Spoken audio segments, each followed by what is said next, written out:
اليوم نريد نتكلم عن الجنسينج من أقوى وأغلى جذور في العالم.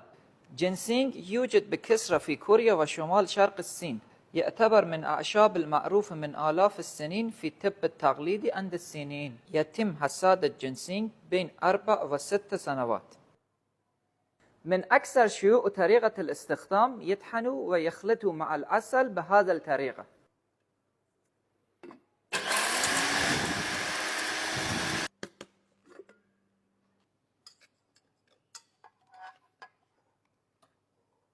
شوفوا عسل كنار يعني سدر، عسل سدر.